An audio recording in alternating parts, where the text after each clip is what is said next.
ربنا لا تزغ قلوبنا بعد إذ هديتنا وهب لنا من لدنك رحمة إنك أنت الوهاب. اللهم يا ربنا نعوذ بعلم لا ينفع وقلب لا يخشع وعين لا تدمع وعبادة لا ترفع ودعاء لا يستجاب. اللهم يا ربنا إذا أعطيتنا علما أو مالا أو منصبا فلا تأخذ سعادتنا فلا تجعلنا نصاب بالغرور إذا نجحنا ولا بالياس إذا فشلنا بل علمنا دائما أن الفضل بيدك. والصلاة والسلام على سيدنا ونبينا محمد وعلى آله وأصحابه ومن تبعهم بإحسان إلى يوم الدين وبعد. da farko dai ya kamata in gabatar da kaina a takaicen takaitawa. Sunana Umar Sani Fage amma ba malami ba ne. Abinda ake so mu ɗan tattauna kaɗan a kansa shine wato kusan awa 24 ta annabi alaihi salam, 24 hours of prophet sallallahu alaihi wasallam. To kafin mai magana akan awa 24 abubuwan da sukan dan gudana a ciki dan a takaice, ina ga kamata mu dan hangi irin baiwar da Allah maɗaukakin sarki ya yi wa ita wannan al'umma wacce izaɓa ya aiko mata wannan manzo sallallahu alaihi wasallam mai tarin albarka. Allah maɗaukakin sarki ya halicci ɗan adam amma ya fifita shi akan sauran kowace irin halitta. Shi mutum shi kaɗai ne a cikin halittar da Allah ya yi wanda sai da aka yi kuwa aka ga wa sauran halittu cewa za a halicce shi. Idan kuma aka halicce shi zai zama shi ne zai wakilci Allah a doron ƙasa saboda matuƙar muhimmancinsa. Faɗar haka ta sa mala'iku sun kiɗime, sun ga cewa yaya su suna manya sun daɗe kuma suna tasbihi ba sa saƙo, ba a ba su wannan ƙasaitaccen aiki na wakiltar Allah ba, sai wata halitta da za a halitta daga baya wadda sun gani a lauhul mahfuz za su dinga zub da jini su fasadi. Sannan suka nemi ƙarin bayani gurin ubangiji maɗaukakin sarki. Allah ya nuna musu cewa ba su san abin da isa ne ba. Allah ya halicci annabi Adam alaihi salam wanda shine mutum na farko. Annabi Adamu Allah ya bashi ilimi ya sanar da shi abin da bai sanar da mala'iku ba, sannan ya umarci mala'iku da su sujada, wanda daga cikinsu har akwai Jibril da su Mika'il da su Israfil da suka yi sujada suka gaida annabi Adam alaihi salam. Wanda daga cikin waɗanda aka umarta su sujada Iblis ne kaɗai ya yi tawaye ya ce shi ba zai yi ba. Nan take Allah ya la'ance shi, kore shi daga rahama wanda har abada ba za a ji kansa ba. To mutum mai wannan matuƙar daraja da muhimmanci wanda yake matsayin wakilin Allah a doron ƙasa, Allah maɗaukin sarki ya ba shi tunani, ya ba shi hankali wani da shi yake iya tantance al'amura daban-daban. To amma duk abin da Allah ya baka a tare da kai ya masa iyaka, akwai abin da ya fi karfinsa. Farko sai mu duba, Allah ya ba wa ɗan adam ido yana da iyaka, akwai limit. Duk abin da yake ƙara nisa da kai to za ga yana ƙara maka kankanta daga nan har inda za ka daina ganinsa. Haka kuma jinka shi ma yana da iyaka. Haka ga ɗanɗano da aka ba wa harshenka, zai iya gaya maka wannan abu mai zaƙi ne ko mai ɗaci ko mai bauri ko mai gishiri da makamancinsu. Hannunka idan ka taɓa fatarka za ta iya gaya maka cewa wannan abun mai laushi ne ko kuma mai santsi ne ko kuma mai kaushi ne. Idan ka haɗa ɗan yatsa da ɗan yatsa, ta abin da za ka kama za ka iya fahimta cewa wannan abun wato mai kauri ne ko ba mai kauri ba ne. Haka idan aka kawo maka wani abu mai nauyi za ka iya fahimta idan ka ɗaga da kwanjinka cewa wannan abun mai nauyi ne ko kuma ba shi da nauyi. To don haka Allah maɗaukakin sarki da yawa ɗan adam waɗannan abubuwan ya musu iyaka ko ni ga irin aikin da yake, to kuma rasa hankali da shi ne yake iya juya al'amura, yake iya ganewa, yakan iya yin tsari akan abin da zai amfane shi a yanzu da kuma abin da zai amfane shi nan gaba. To shi ma kuma hankalin sai aka yi masa iyaka cewa akwai abin da bai isa ya riske shi ba, kuma in zai riske shi ɗin ma akan ɗauki lokaci mai tsawo kafin kai ga samun nasara tukunna. To don haka Allah maɗaukakin sarki wanda ya halicci ɗan adam ya yi masa wannan baiwa, to bai kyale shi kawai daga ci sai hankali ɗin ba, domin aka kyale shi daga ci sai hankali al'amuransa za su kwaɓe, al'amuransa za su dame. Don haka Allah maɗaukakin sarki sai yake aiko manzanni. Idan ya aiko manzanni su za su zo su tsara wa mutane irin yadda ya kamata su tafi a rayuwarsu. To su waɗannan manzanni su ne suke zuwa da abin da Allah maɗaukakin sarki yake nufi, kuma abin da Allah maɗaukakin sarki ya tsara shi ne abin da juyin duniya har Allah ta shi kiyama ba za a samu gyara a cikin wannan abun ba, domin wanda iya shi cikakke ne, ba shi da tawaya, ba shi da na ƙasa. Amma duk tunanin mai tunani idan ya zo ya tsara, to da shekara ɗaya zuwa biyu ko waɗansu suka koma gefe ɗaya sai sun ga kuskurensa. Idan ku an samu lokaci mai tsawo da yan su ma gabaki ɗaya za su yi kwandemin ɗin abin da yi, watakila shi ma kansa in aka kyale shi gaba sai ya dawo ya yi da na sani, ko kuma yana ganin cewa wannan abin ya kamata wato a gyara shi ko kuma a sauya kaza a mai da kaza a gurgunsa. To amma abin da Allah maɗaukakin sarki ya tsara shi ne wanda ba wa karɓar wannan. Sannan kuma duk abin da za ka yi ko duk wata na'ura da za ka siya, kai ɗan adam za ka siye ta ne tare da littafi na wanda ya ƙera wannan na'ura, kuma zai shiryar da kai ya nuna maka irin yadda za ka yi amfani da wannan na'ura. Idan ka karɓi nasiha ka amfani da wannan na'ura gwargwadon yadda littafin mai ita ya saka, to na'urar ka za ta dade, za ta yi nagarta, za kuma ka mai da kuɗinka. An ka ƙi amfani da shawarwari na shi wanda ya yi na'urar ka ƙi ji, to na'urar ka ba za ta yi nagarta ba, nan da nan za ta yi saurin lalacewa. To haka shi ma mutum Allah maɗaukakin sarki shi ne ya yi shi, kuma ya jawo hankalin ɗan adam, ya nuna masa abubuwa da dama wanda dan shi ɗan adam ɗin ya sallama ya san cewa babu wanda ya isa ya san shi sai dai Allah maɗaukakin sarki shi kaɗai. Kuma sanin da Allah yi maka shi kaɗai ne zai iya tsara maka ibaka shawarwarin yadda rayuwarka za ta tafi, sannan rayuwar ta nagarta, ka ci riba a nan duniya, kuma in ka mutu ranar lahira ma ka sake cin riba. To dan adam ki sallama, Allah madaukin sarki a cikin surat Tariq sai yake kiran mutum, yake jawo hankalinsa cewa fal yanzurul insanu mimma khuliqa min ma'in dafiq yakhruju min bayni sulbi wat tara'ib. Dan adam ki duba da me aka yi shi ne, sai Allah ya ce khuliqa min ma'in dafiq, an halicce shi ne daga wani ruwa mai tunkudar juna mai fitowa da ƙarfi. Shi wannan ruwa daga ina yake fitowa? sai Allah ce min bayna sulbi wat tara'ib, daga tsakanin kashin kirji da na baya yake fitowa, wanda da malaman tafsiri suna cewa kirjin mace da kuma bayan namiji. To amma a yanzu an yi bincike sosai, an kuma ga binciken da waɗansu malamai na musulunci suka yi, irin su Ibn Qayyim al-Jawziya.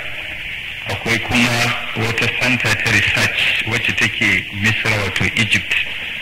An gano cewa baina sulbi wa tara'ib ba Allah yana nufin wato kashin kirji na mace da kuma kashin baya na namiji ba, wannan kalmar baina din tana da matukar muhimmanci, cewa shi mani na namiji daga wannan tsakanin ike fitowa kirjinsa da bayansa, haka ita ma mace nata daga tsakanin kirji da baya ike fitowa. Saboda haka shi wannan abu da yake fitowa idan muka duba za mu ga ɗan adam abubuwan da suke samar da wannan ƙwayoyi ko kuma wannan mani su ne wato 'ya'yan maraina, ita kuma mace nata su ne wa'yansu 'yan dangira wanda kuka fi sani da turanci ovary.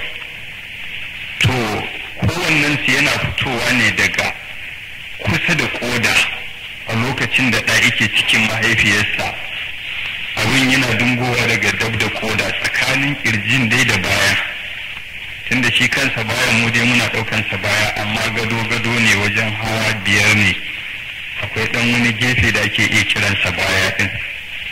To tsakanin wannan da ƙirjin daga nan wannan halitta take fitowa. Yaro yana ƙara 'yan watanni a cikin mahaifiyarsa ko yarinya, wannan abin yana ƙara fitowa, amma jijiyarsa daga can take. To idan namiji ne, idan an zo watan da za a haife shi sai wa'annan ƙwayoyi guda biyu sai su sauko ƙasa cikin wata jaka, su ne marainansa. Idan kuma ita mace ce ovary ɗin zai zauna a iya ƙugunta, shi baya fitowa. To shi na namiji saboda shi ne ake samar da shi kuma yake haɗuwa da na mace ya yi aiki har a samu mutum. Temperature wacce take cikin ciki wanda digiri ɗinta ya kai 38 ko sama da haka, ba zai iya ba da dama, wato ya fi ƙarfin mani ya samu ta shi. To amma in ya fito waje temperature ba ta wuce 35, don haka shi ne zai iya samar da wannan mani ɗin. To don haka idan shi namiji ya sadu da mace, wannan mani zai fito, ita kuma nata duk wata guda ɗaya ike fitowa ibalaga, wanda tana da kamar 30,000 a iya rayuwarta gaba ɗaya. Kowane wata ɗaya ne yake fita, an yi lissafi za ta ɗauki misalin shekara 30 tana iya haihuwa, to tana iya fidda shi wata-wata. To idan an yi sa'a ya haɗu da na namiji lokacin da ya fito, shi namiji nasa a lokaci ɗaya in ya tsartu ana iya samun miliyan 60 a cikinsa, wanda kowane ɗaya zai iya zama mutum.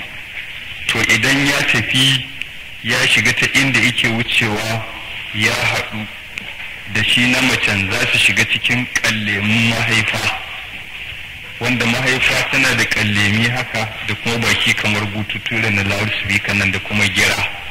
Ita girar ita ce take jawo shi kwai na manin mace sai ta cusa cikin mahaifa, shi kuma na namiji wanda ya shiga ta wata kafa, shi kuma zai je ya haɗu da shi, daga nan za su zama guda biyu kamar kwayar gyaɗa. Shi ne Ubangiji yake cewa inna khalaqnal insana min nutfatin amshajin nabtalihi faj'alnahu sami'an basira. Idan suka haɗu suka zama biyu, suka yi gaba suka je 1/3 na ƙallemin mahaifa, za su zama guda 4. Idan suka sake gaba za su zama 6, in suka sake gaba za su zama 8, kai a ƙarshe dai har sai sun kai guda 40 da ɗoriya, wato da 6. To idan suka kai wannan, namiji zai zama haka, na mace ma zai zama haka, a kuma suna dunkule guri ɗaya. Sannan guda ɗaya zai ɓalle ya rabu gida biyu, kashi ɗaya ya zama guda 23, ɗaya ma ya zama 23. To wa'annan ɗaya shine zai zama marainan namiji na dama, ɗaya kuma zai zama na hagu, saboda wancan mathematics ɗin na 46 karye inda zai zama 46 to idan aka samar sai ga ya tashi ya ba da wajen 90 da wani abu. To saboda wajen 48 zai bayar, so da aka dan kada wani lissafi ya kare, sai Ubangiji ya wara wannan sai mai da shi 23, dan in suka sake haɗuwa 46 za su bayar. To don haka Ubangiji madaukin sarki bayan ya haɗa su sun zama haka, to sai a samar da ƙwayoyin halittu na mutum shine glands, wanda an ce mutum ina da waɗannan ƙwayoyin daban-daban miliyan 60 sau miliyan 60, kowane ɗaya daga cikinsu duk wanda ya duba chromosome zai gani cewa suna da wani rabbi da wani zane-zane da ɗigo-ɗigo da komai, akwai wani sufuran, akwai wani lissafi dai a jikinsu daban-daban wanda ake samun kowane guda ɗaya daga cikin waɗannan glands ɗin. Ana samun kowane ɗaya yana ɗauke da wata halitta mai ɗigo-ɗigo guda 46, kowace ɗaya tana ɗauke da siffa ta gado wadda mutum zai iya gada daga mahaifinsa ko mahaifiyarsa su 50,000. Ka gaya min cewa halitta so miliyan 60 sau miliyan 60, sannan kowane ɗaya daga ciki ina ɗauke da halitta guda 46, kowace ɗaya daga ciki tana ɗauke da halitta 50,000. Ka gaya min wanda ya isa ya san ɗan adam in banda wanda ya masa wannan. To don haka babu wanda ya isa ya tsara wa ɗan adam wani abu ya cimma nasara sai wanda yi shi din na shi ya san shi. Saboda haka Qur'ani shine catalog na mutum, sannan Annabi alaihi salatu wassalam shine wanda yake operating din abin ya tsara yanda kai rayuwarka za ta tafi. Saboda haka Annabi alaihi salamu shi zai zo wa mutane bayani yanda ya kamata su rayu, su zama sun amfani kansu kuma sun amfani wani, kuma in sun mutu ba za su yi da na sani ba. Shi isa Allah maɗaukakin sarki yake cewa laqad manna Allahu 'alal mu'minina idh ba'atha fihim rasulan min anfusihim. Haƙiƙa Allah ya yi mu'minai baiwa tunda ya aiko musu manzo daga cikin su mutum, yatlu alaihim wa ayatihi wa yuzakkihim wa yu'allimuhumul kitaba wal hikma. Yana karanta musu ayoyin Ubangiji wato Alqur'ani, yana kuma tsarkake su, ina musu saiti, kuma yana koya musu hikima shine sunnarsa. Wa in kanu min qablu lafi dalalin mubin, wanda kafin saukar annabin mai tsira da aminci Allah mutane suna cikin fagauniya, suna cikin bata mabayyani wanda duk duniya ta san haka. To annabi alaihi salatu wassalam ya zo ya tsara wa mutane a takaice abin da izo da shi a dunkule abubuwa guda uku ne. Na ɗaya dai shine yawa kwakwalwar mutum saiti, wanda idan ba a yi mata saiti ba mutum yana cikin fagauniya da wawanci iri daban-daban, kuma koda yana tunkahon ya gama karanta komai na duniya, in ba a yi kwakwalwar saiti ba mahaukaci ne. Ba na mantawa daga cikin malamai namu lokacin muna ɗalibai a nan Bayero sun taɓa tafiya a ƙasashen turai sai suka shiga jirgin ƙasa. To akwai wani scientist yana jiji da kai a jirgin, ya kuma kai shekara 60 ya ce mun da ɗoriya. Sai suka fara hira da shi, ana hira da hira ta ɗanyi tsawo, sai suka ce da shi me kake bautawa? Sai ce shi ai baya bautawa komai, shi bai yadda da akwai wani abu da zai bautawa ba. To da sai aka yi so su jawo hankalinsa yadda za a yanke masa hanzari, sai aka ce da shi to wa ya halicce ka? Sai ce uwata da ubana. Ka gare gashi scientist ne, yana ta kere-kere, amma saboda babu saiti mahaukaci ne. Sai ce uwarsa da ubansa su ne suka halicce shi. Sai suka ce da shi to kai ma yanzu kana jin in kai aure za ka iya halittar ɗanka? Sai ce shi ba zai aure ba, dan ko shi ba zai yadda shiga kangin wata mace kurin ya dinga samun mata abinci ko na tana wahalce shi ba. Kaga haka yake. Sannan kuma za ka ga har anan sai lokacin da kafuri igawarta ya kasaita, to sannan kuma sai kuma ya shiga wanka da ruwan kashinsa, saboda babu saiti. Domin tangaran ɗin ban ɗakinsa ya fi dubararsa kima a gurinsa. Zai yi kashi ba zai wanke ba, sai dai ya sa toilet paper ya goge, amma kuma zai ja ruwa ya wanke tangaran ɗin. Kai kanka ka san kansa a juye iki, da ka ike tafiya. Sannan kuma in ya kai matsayin da zai sai baho ya saka a gidan, sai cika ruwa a bahon kuma ya shiga ciki ya zauna, wannan kashin na lokacin da dama kuma ijiku da shi, kuma zai wanka ya fito na mutane kwambo. Saboda kaga a nan gurin ka san duk tarin karatunsa da duk wani abu da yake tinkaho kidahumi ne na sara da gatari. Saboda haka babu wanda zai zama mai basira ina tafiya da kawahuwan su face sai ya bi abin da manzanni suka zo da shi. Don haka ne duk wani masani da yake tunƙaho da sani in dai bai yi ƙabilanci ba to zai nuna wa duniya cewa tun da Allah yake bai taɓa yin mutum wanda ya kai annabi Muhammadu sallallahu alaihi wasallam ba wajen tunani da komai da wahala da isha da kuma tsamo ɗan adam daga cikin ƙangi. To don haka wannan annabi sallallahu alaihi wasallam rayuwarsa ta zama wato abun koyi a gare mu, shi yasa Allah yake cewa laqad kana lakum fi rasulillahi uswatun hasana liman kana yarju Allah wal yawmal akhir wa zakara Allah kaseera. Na gare ku abun koyi kyakkyawa daga annabi mai tsira da amincin Allah, amma ba kowa ne zai iya koyi da shi ba sai mutumin da yake kaunar Allah sannan kuma yake kyakkyawan zaton samun wato kyakkyawan sakamako ranar tashin alkiyama, sannan kuma ya ambaci Allah da yawa, to shine zai iya koyi da annabi alaihi salam. don haka ita wannan lecture da aka ce za a yi, ina fatan sai a yi mun haƙuri cewa a ɗan takaitawa kuma a gurguje zan yi magana a kanta. To da farko abin da za mu fara magana a kai shine yanda annabi alaihi salatu wassalam yake farkawa daga bacci. In ya farka daga bacci me yake yi? Annabi alaihi salam ya ce da mu idan mutum ya tashi daga bacci to iblis daman yi ne masa wani kullin zare guda uku. In ya kulla zaren zai tsora maka, idan ka farka ba ka yi waɗannan ba to sai ka tashi cikin kasala da zuciya ba ta da daɗi, kullum da an ɗan taɓa ka da kai da mutane sai tashin hankali, kuma yin abubuwan duk da za ka yi da wuya ka samu cimma nasara a al'amuranka. Sai ce da farko in ka farka daga bacci abin da za ka yi shine ka ambaci Allah, sannan kuma ka je ka yi alola kuma ka yi sallah, shikenan kowane ɗayan ka ya warware wannan kullun na iblis. Don haka annabi alaihi salamu da ya farka daga bacci abin da yake cewa a wani lokacin, domin addu'o'in nashi suna da yawa in ya tashi, a wani lokacin yakan iya cewa yakan yi kabbara Allahu akbar Allahu akbar Allahu akbar sau 10, sannan kuma yayi subhanallahi sau 10, sannan kuma yi la ilaha illallah sau 10, kuma ya ce Allahumma inni a'udhu bika min diqid dunya wa diqi yawmil qiyamah. Ubangiji ina neman tsiri a gurinka daga kuncin duniya da na lahira.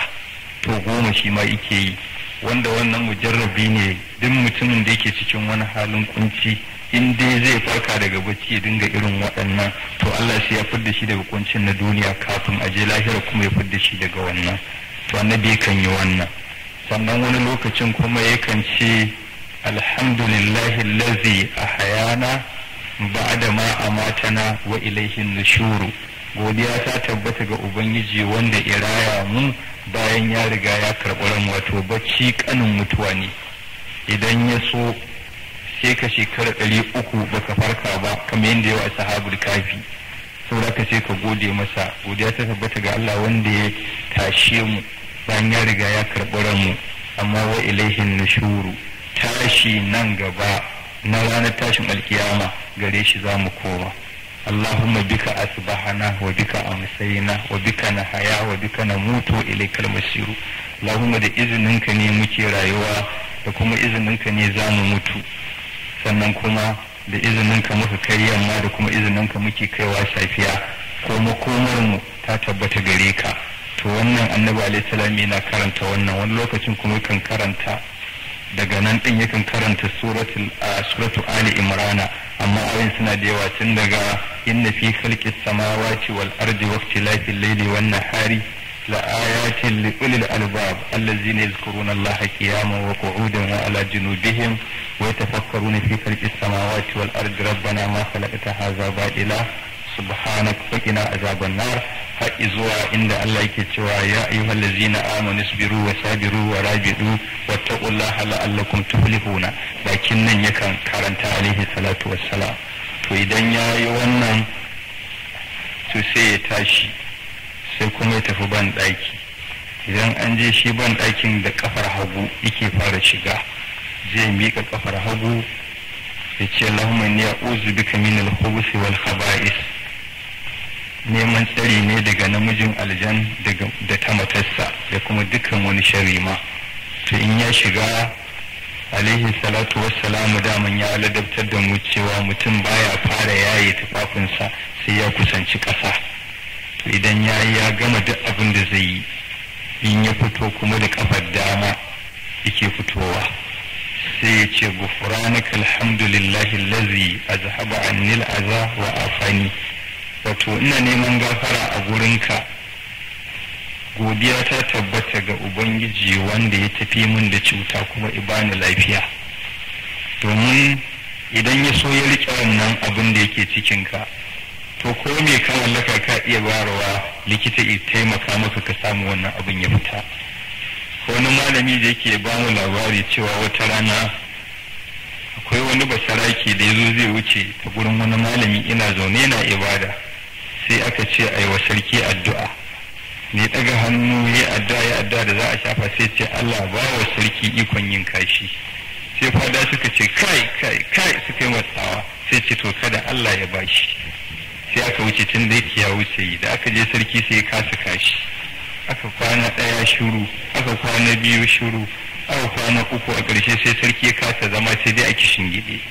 Aka je aka ce gafarta malam ayi addu'a Allah ba wa sarki ikon yin kashi. Ce to ai an ce ya wuce haka, saboda ni ba zan yi ba. Aka maɗa ce sai in sarkin ya zo, dole aka ɗauko sarki aka raga yana kishin gide, aka zo da shi gaban malam yana addu'a Allah ba sarki ikon yin kashi. Fadawa suna amin amin amin. Sannan da aka gama aka koma gida, sannan Allah ya karɓi addu'a sai sarki ya samu lafiya. To ka gani sai ka gode wa Allah da yake baka dama kai wannan. Sannan kuma hatta shamaki na ban ɗakin sai ka gode wa Allah, domin idan da ya so babu inda za a samu shamaki a duniya. Wannan katangar sai ka iya ganin duk abin da yake bayan ta kamar da ake iya ganin gilas. Don rahama da lutufi shine isa in aka yi kariya sai ka shiga bayan ta kai komai ba wanda zai ganka. To nan ma sai ka gode wa Allah wanda yi maka wannan sutura. To in annabi ya fito daga nan alaihi salamu, to kuma sai yakan yi aswaki. Amma aswaki ana so a shara'ance ya zama ya kai tsawon ɗani ɗaya, ba kamar yadda mutane kuma mutu dubu darbejiya su yi gutsuro kankani ba zai fi tsawon ɗan yatsa ba, sai dinga ɗani guda ake so mutum yi. Sannan kuma idan ka zo in za ka yi goga sai ka sa waɗannan ɗan yatsun guda uku a sama, waɗannan guda biyu a ake riƙe wato aswaki a shara'ance kamar haka. To haka annabi alaihi salam yake rike waɗannan guda biyu da ɗan kuri da babban ɗan yatsa suna kasa yan yatsu guda uku a sama, da shi yake rikewa ya goga asuwakinsa. To shine in kai haka zaka samu ladan riko da sunna ta annabi alaihi salam, kuma yakan ƙara wa mutum basira wajen fahimtar karatu. Sannan kuma Allah yakan ninka ibada, domin sallar da ka yi ta bayan ka goga asuwaki kafin kai alola, to sai ka yi sallah 70 ba za ta daidai da ita ba. To annabi alaihi salam yakan yi wannan. In ya gama kuma sai ya ɗaura alola. Idan ya yi alola sai kuma ya koma sai ya shiga ɗaki sai ya sallah raka'a biyu, su ne raka'atul fajri. Wannan raka'atul fajri annabi alaihi salam an ce yakan karanta iya fatiha kaɗai, baya karatun a fili. Aisha radiyallahu anha tana cewa ita sai da ta tsammaci ma kuwa annabi ko baya karanta fatiha saboda gaggawa. To in ya idar to sai yakan yi addu'a cewa Allahumma inni as'aluka rahmatan min indika tahdi biha qalbi wa tajma'u biha shamli wa talummu biha sha'asi wa taruddu biha alfitana anni wa tahfazu biha ga'ibi wa tarfa'u biha shahidi وتزكي بها عملي وتبيد بها وجهي وتلهمني بها رشدي وتأسمني بها من كل سوء. اللهم آتني إيمانا صادقا ويقينا ليس بعده كفر ورحمة أنال بها شرف كرامتك في الدنيا والآخرة. اللهم إني أسألك الفوز عند القضاء ومنازل الشهداء وعيش السعداء والنصر على الأعداء ومرافقة الأنبياء. اللهم إني أنزل بك حاجتي وإن ضعف رأيي وقصر أملي وقلت حيلتي فابتكرت إلى رحمتك فأسألك يا كافي الأمور ويا شافي الصدور كما تجير بين البحور أن تجيرني من عذاب السعير ومن دعوة الصبور ومن فتنة القبور. اللهم ما ضعف عنه رأيي وقصر عنه أملي ولم تبلغه نيتي وأمنيتي من خير وأته أحدا من خلقك أو خير أنت مؤتيه أحدا من عبادك فإني أرغب إليك وأسألكه يا رب العالمين. اللهم اجعلنا هادين مهتدين غير ضالين ولا مضلين حربا لأعدائك وسلما لأوليائك نحب بحبك من أطاعك من خلقك ونعادي بعداوتك من خالفك من خلقك.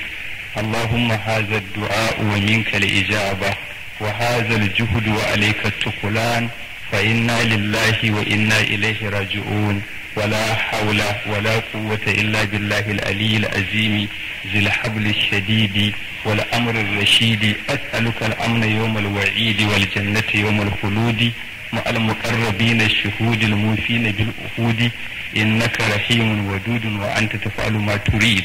سبحان الذي لبس العز وقال به سبحان الذي تألف بالمجد وتكرم به سبحان الذي لا ينبغي التشبيه إلا له سبحان ذي الفضل والنعم سبحان ذي العزة والكرم سبحان الذي أحصى كل شيء بعلمه.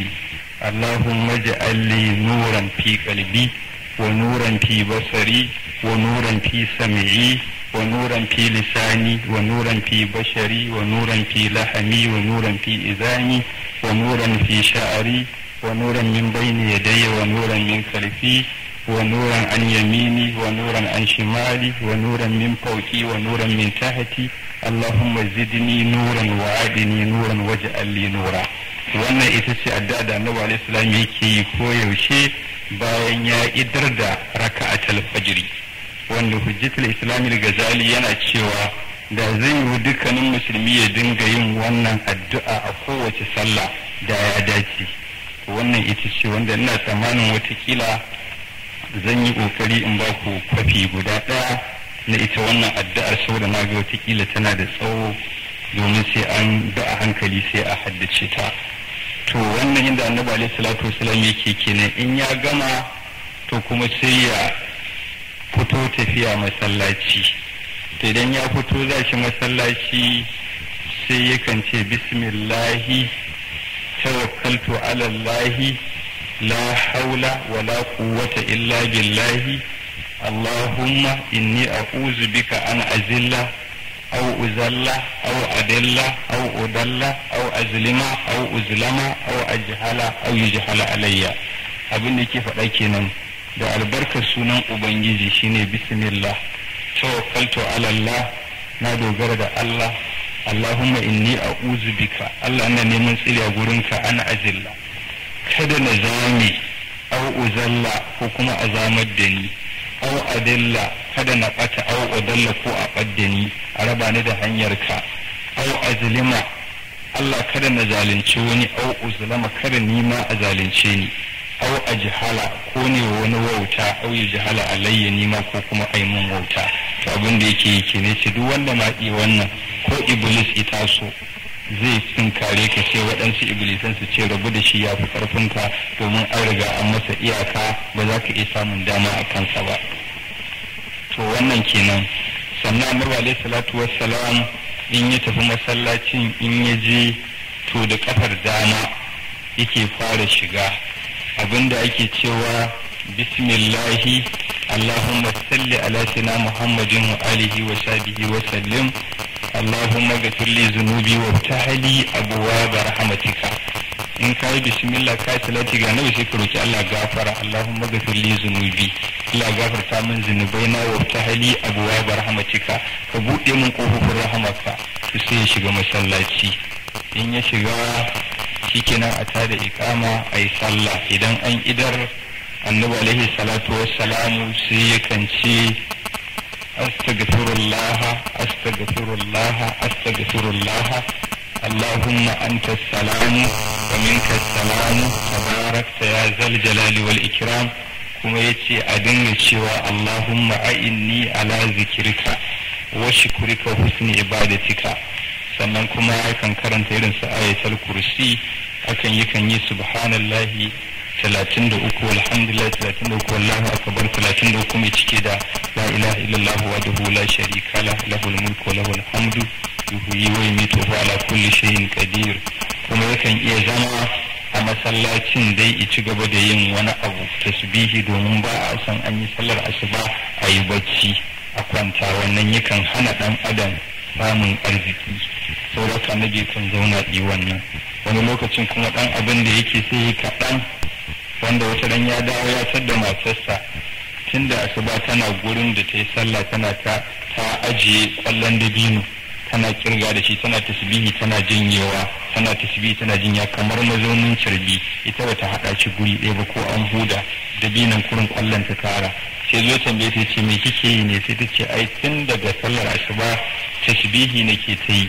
sai ce kin gani ko na faɗi kalma guda 4 sun haɗiye duk abin da kika ga baki ɗaya. sai ce na ce subhanallahi wa bihamdihi adada falkihi wa rida nafsihi wa zinata arshihi wa midada kalimati. to in ka faɗi wannan to na tabbatar ko mutum ranar da aka haife shi zai fara tasbihi kuma shekarar miliyan a duniya bai taɓa yanke na minti ɗaya, wallahi ba zai tadda kai ba. domin adada falkihi kace gwargwadon dukkanin halittar Allah, wa midada kalimatihi gwargwadon yawan kalmomin ubangiji, wa zinata arshihi ko gwargwadon nauyin al'arshin ubangiji, warida a nafsi ko gwargwadon yaddar ubangiji. kaga abin ko ba zai yiwu ba bayan da ita tasbihi gwargwadon yawan wannan. to annabi alaihi salam yakan yi haka. sannan kuma yakan ci abinci, abincinsa gaskiya sai dai furin a kokarin kwatanta, amma ya fi karfin mutane. domin shi daman ya ce bi hasibi mri'in luqaymat, yan loma 3 kawai ta isa. a gani salasu luqaymat sun isa loma 3. don kuma mutum ba zai iya baita to raba cikin ka gida 3, kashi 1 abinci, kashi 1 ruwa, kashi 1 kuma numfashi. to cikin sai ka zauna lafiya, domin ya ce dan adam bai taba daukan wata jaka a tare da shi mafi sharri kamar cikinsa ba.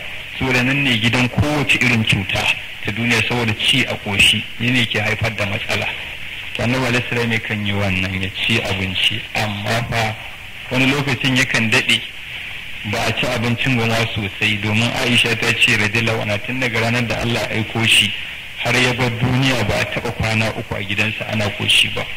kuma sahabban da suka zauna da shi da yaran da aka haifa akan idansa bayan an aiko shi ba su san turmi na sulfe ba kuma su san rariyar tankaɗe ba.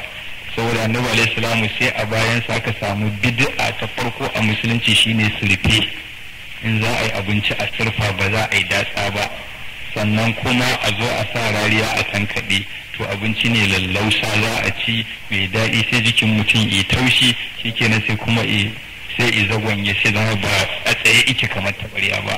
amma su sahabbai sam saboda annabi bai taɓa yi ba sa yi. sai a bayan sai ita ce farkon bid'a a musulunci ai sulfe kuma ai tankaɗe. amma duk da haka su sabon da suka zauna da shi da suka yi wannan ɗin suka ɗan fara yin hakan suna nan dai a tsaye, wanda tabi'una da suka zo bayan su hatta kafirai sai da suka shaida cewa ga su da girman jiki da kauri, amma ba su da kwarjini irin na waɗancan ramammun. kuma duk wanda ya ga waɗancan ramun ya san akan wata manufa suke za su mutu a kai. amma waɗannan ɗin ga su da girman jiki, amma kowa ya gansu ya san ba su da cikakkiyar manufa. to haka suka rayu, domin kan gaskiya gaban kowane irin mahaloki.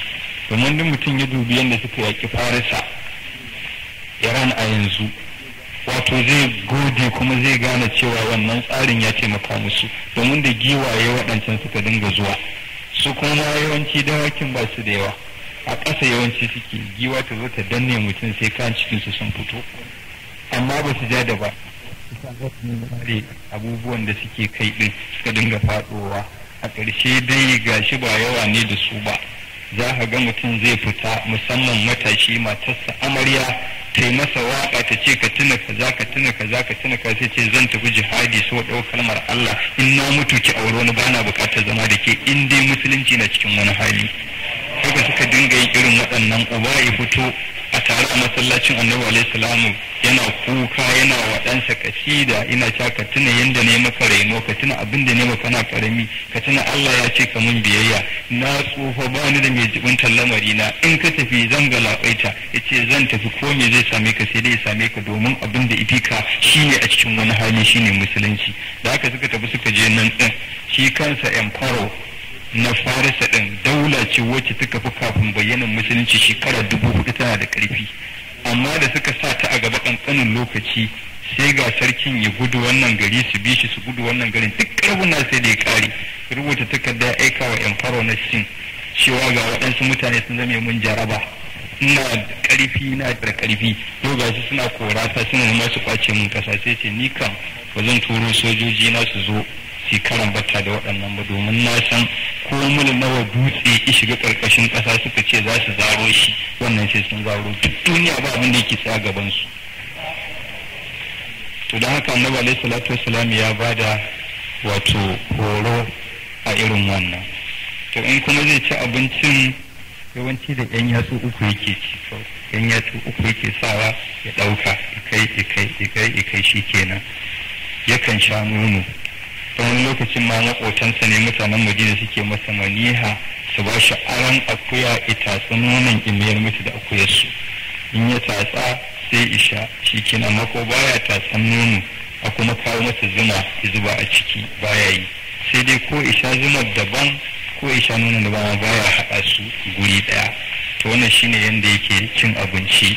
Sannan kuma ya umarci al'ummar musulmi duk lokacin da za su ci abinci mai kwaya to kada wani ya kuskure haɗa biyu sai in ya gaya wa ‘yan uwansa tukunna. Saboda haka misali mu ana mutum ije wani guri a kawo nama yanka da yawa, to kar ya dinga ɗaukan biyu sai in ya sanar da ‘yan uwansa. Haka idan ɗan wake ne kar mutum ya kuskure ya ci biyu sai in ya gawa ‘yan uwansa, ni fa ina jin yunwa sosai saboda haka zan dinga cin fiye da ɗaya. Saboda abinda musulunci ke bukata zaman gaskiya, babu almundahana a tsakanin musulmi, kuma zalunci baya kaɗan, domin ɗan ƙanƙanin abu za ka yi kiyama in aka je wannan mizanin misƙala zarra sai ya bayyana. Misƙala zarra kuma wato magnifying glass wanda ake sa ya ƙara girman abu baya iya ganin misƙala zarra, amma na ubangiji sai ya nuna maka ɓaro-ɓaro. To so da abin da zai nuna misƙala zarra, to ya ina ga curin ɗan wake guda ko ina ga yankan nama guda ɗaya, kaga sai kai mutum ya baro. Su da ka musulunci annabi alaihi salam ya da lawan na cin abinci a zauna lafiya ba cuta babu cutatarwa. To annabi alaihi salatu wassalam bayan ya gama wannan, to idan ba wata matsala ko ba zai fita wani guri ba yakan zauna a gida, yakan ɗan tattauna da matansa, kuma idan suna da aikace-aikace alaihi salatu wassalam yakan taimaka musu domin yakan yi sharar tsakar gida. In suna da ayyuka da yawa don wanke-wanke kan karɓa yi musu, sannan kuma idan wani abu ya yage daga jikin tufafin sai kan ɗauko zare da allura wato ya ɗinke da kansa, baya sa wani ya ɗinke masa. Idan kuma an samu cewa wani ba shi da lafiya yakan tashi ita wajen duba shi, idan ya je aka yi sallama ya shiga kan ba mutum haƙuri cewa kai haƙuri, wannan rashin lafiya taka ba a barki ba ce, domin kankare maka zunubi take, ba za ka mutu da zunubi ba kenan. Sannan kuma in ya gama sai kan yi wa mara lafiyar addu'a, wanda har yake cewa idan ka je duba mara lafiya kai masa wannan addu'ar, to in ka ga bai warke ba to sai dai in cutar ta ajali ce, shine ce in ka je za ka ce as'alullah al-azima رب العرش العظيم أن يشفيك، أسأل الله العظيم رب العرش العظيم أن يشفيك. wato wannan roƙon ubangiji mai girma, ubangijin al'arshi mai girma ya baka lafiya, so bakwai ake maimaita wannan. as'alullah al'azima rabbal arshi al'azimi an yashfiyaka. in mace ce as'alullah al'azima rabbal arshi al'azimi an yashfiyaki. mutane da bi ka je as'alullah al'azima rabbal arshi al'azimi an yashfiyakuma, ko maza ko mata. maza da yawa ne as'alullah al'azima rabbal arshi al'azimi an yashfiyakum. mata da yawa ne as'alullah al'azima rabbal arshi al'azimi an yashfiyakunna. da mutum zai yi kenan. To amma ba a so a daɗe a gurin mara lafiya domin kar a sa shi i kosa i gundura da wannan ziyarar taka sai ya dawo. In kuma rasuwa ce aka gaya masa cewa wane ya rasu, to abin da yake fara cewa Allahumma rafa darajatahu fil mahdiyina waj'al kitabahu fi illiyina wa khalafu fi aqibihi fil gabirina wa ghfir lana wa lahu ya rabbal alamin Allahumma nawwir lahu fi qabrihi wa salahu fihi. abin da yake faɗa kina Allah ka ɗaga darajarsa ka sa cikin mahdiyuna wanda suke shiryayyu masu shiryarwa, sannan ka sanya littafinsa a cikin illiyuna to wannan gidi yake can na kitabal abrari lafi illiyin, to Allah ka sa masa littafin sa anan ya zama daga cikin masu babban rabo. don wanda duk aka kai shi illiyuna ma kamar da annabi ke faɗa yana zuwa sauran rawuka za su tare shi. wanda aka yi gafara in ya mutu can ake zuwa a aji komai nasa. idan wani ya tafi sai su tare shi saboda suna cikin nutsuwa. annabi alaihi salam ya ce idan mutum ya mutu akwai bazawara a gidansu ba ta aure ba, in wani ya mutu daga baya ba zai manta ba har sai ya iya tambaye sa wance ko ta aure, saboda a cikin nutsuwa yake. to annabi kan ce Allah ka kai shi nan, sannan kuma Allah ka jibinci lamarin bayansa da ibari, Allah ka zama kai ne za ka jibinci lamarin bayansa. sannan ubangiji ka gafarta masa, mu ka gafarta mana. Allah ka haskaka kabarinsa kuma ka wasa aka buɗa masa kabarinsa. to haka yake yi idan an ce wani ya rasu. to sai kuma jana'iza yakan zo wurin jana'iza akan yi sallah daman da yake sai kabbara huɗu ake yi. in an yi ɗaya za a yi godiya ga ubangiji, idan an yi biyu sai a yi salati ga annabi alaihi salam, idan an yi uku to sai kuma ya addu'a. amma yawanci ya fi yakan yi addu'ar Allahumma ghafir li hayyina wa mayyitina wa hadirina wa ga'ibina wa zakarina wa unsana wa sagirina wa kabirina har zuwa ƙarshen abin da yake faɗa din cewa Allahumma man ahayyatahu minna fa ayya alal islam wa alal iman wa man tawaffatahu minna fa tawaffahu alal islam. to ya wannan addu'a. to annabi alaihi salatu wassalam yakan yi wannan. sannan kuma yakan zauna yakan ba da ilimi a mazauninsa, wato a nan masallacinsa. idan an zo masallacinsa har yau har gobe har yanzu masallacin yana nan, akwai alamomi na gurin zaman nasa, ba gurin na zama ta ci barkatai ba. akwai nahiya da aka ware ko kuma loko da aka ware saboda zuwan baki, akwai wanda aka ware saboda wato mutanen Madina, akwai inda aka ware saboda masu hijira. to haka akan warware a zauna, yakan zo i zauna amma fa baya miƙe kafa, tankwashe kafafuwansa ike yi.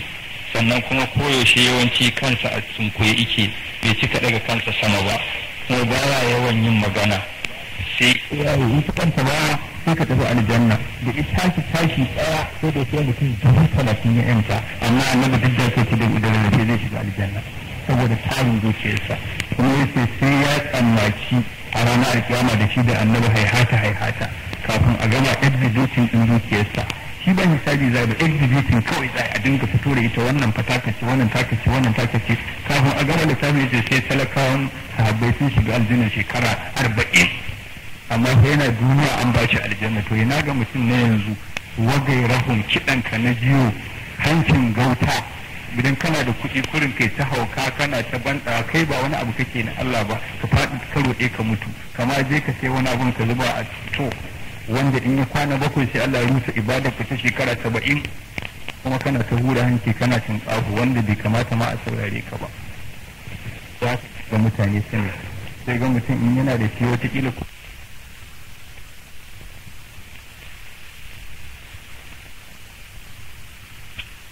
kana da kuɗi kurin kai ta hauka kana ta banda kai ba wani abu kake na Allah ba, ka faɗi ka roƙe ka mutu, kama je ka sai wani abun ka zuba a to wanda in ya kwana 7 sai Allah rusa ibadar ka ta shekara 70, kuma kana ta hura hanci kana cin tsafu wanda bai kamata ma a saurare ka ba. za ka ga mutane sani sai ga mutum in yana da shi wataƙila ko shi bai yi wato in yana da ɗaɗansa ya fi kowa cin tsafu a kan babansa mai wani abu ne in ta hauka. to wannan yadda annabi alaihi salatu wassalam ya yi wa sahabbai kenan yake nuna musu hanyarsa ta koyarwa. to annabi alaihi salam yakan yi wannan, kuma yakan yi bacci haka kailula wato ya dan huta shine siesta da rana. Sannan kuma idan aka yi kiran azhar to yakan tashi ya yi alola, sannan kuma in yi alolar yakan yi sallah raka'a 4, domin ya ce wani duk yake sallah raka'a 4 kafin azhar ya 4 bayan azhar, to wannan yana ba shi cewa albishirinsa zai cika da imani, Allah ba zai masa zoben imani ba. To yakan yi wannan, in ya gama kuma sai ya tafi masallaci ya je nan ma yi sallah, in ya gama kuma ya abin da zai sake wata raka'ar sannan ya dawo. To idan an samu matsala kuma yakan yi alkunut, domin ya taɓa wa zakawan a sallar azhar. Ita alkunut sirri ne wanda ni na ga malaman ƙasan nan ba su amfani da shi, takobi ne ga yawo jini na wuce. Kowane azzalimi ya shiga gabanka kowaye shi, in za ka yi masa alkunut, in ba a yi sa ba, in za ka yi wata ɗaya sai ka raba shi gida biyu a tsakiya. Za ka iya karanta Allahumma inna nasta'inuka wa nastaghfiruka, in ka gama burinka da kake da shi za ka yi ta faɗa wa Allah. In kai raka'a ƙarshe kai ruku'u ka ɗago yaukan sujada sai ka dakata. Ya gani da shi, don haka shi gani Allah maɗaukakin sarki ya ƙaddara ya tsara wata halitta wadda ita ce za ta yi gani, ita ce ido. Allah ya saka ido a inda ya dace, kuma ya tsaga shi a inda ya dace, ya masa kwarmi ya saka. To akwai abubuwan da Ubangiji subhanahu wata'ala ya saka na halittu wanda su ne suke taimakawa ɗan adam yake gani. Na farko dai ya yi kwarmin ido guda biyu, akwai na dama akwai na hagu. Sannan kuma ya saka idan a ciki, idan kuma ya yi shi na gaba da na baya. Daga gaba akwai abin da ake kiransa karniya, shine kamar wani gilas wanda shine ya rufe idan gabaki ɗaya, shine wanda ake iya gani, kuma fari. Daga cikin wannan farin da Ubangiji ya saka a tsakiyarsa kuma sai ya saka wani abu da ake kiransa quzahiya, shi kuma shine mai launi wani idan sai zama baki kirin, wani ya zama kamar mako wani ya zama zuma da makamantansu dai. Sannan wannan quzahiya din Ubangiji subhanahu wata'ala sai ya saka wata kwayar halitta mai kama da dan kan biro kankanuwa wadda Laraba suke kiranta bu'u, ya saka ita ce mai karbar haske. Sannan a bayanta kuma sai ya saka wata halitta da ake kiranta adasa, wato gujiyar ido. Ita wannan adasa Ubangiji subhanahu wata'ala ya saka mata wani ruwa wanda ake kiransa ruwan gilas, wato as-sa'ilu zujaji. Shi wannan ruwan gilas din shi kuma daga shi ne idan wancan haske ya fito ya tafi, shi kuma wannan shine zai kaiwa wata koma ta ido wadda ake kinta ashabakatul ainiya. Ita kuma wannan ashabakatul ainiya ita ce take da dangantaka ta kai tsaye da jijiyoyin da suka haɗu da kwakwalwa wadda suke kai mata saƙo a kowane lokaci. To haka Ubangiji subhanahu ta'ala ya tsara wa ido. Akwai karniya shine na farko da aka kare zagan shi fari takwala, sannan akwai quzahiya shine wannan bakin kewaye, sannan akwai bu'u shine na can tsakiya, a bayansa kuma akwai adasa wadda sannan a cikinta akwai wannan ruwan na gilas, haske yake karba sannan ta kai wa ita wannan koma ta ido, ita kuma ta karba ta tattara ta wanke shi ta kuma miƙa wa ita. In ta tattara sai ta miƙa jijiyoyin da suke da dangantaka da kwakwalwa, sai a kai wa kwakwalwa sai ta gani, sai ta wanke shi kamar ita ce laboratory na wanki. Idan abu dogo ne wannan ce za ta tura da awansa na dogon, zuciya ta karɓa, ita kwakwalwa ta karɓa ta wanke, sannan ta da shi kuma ka gan shi dogon.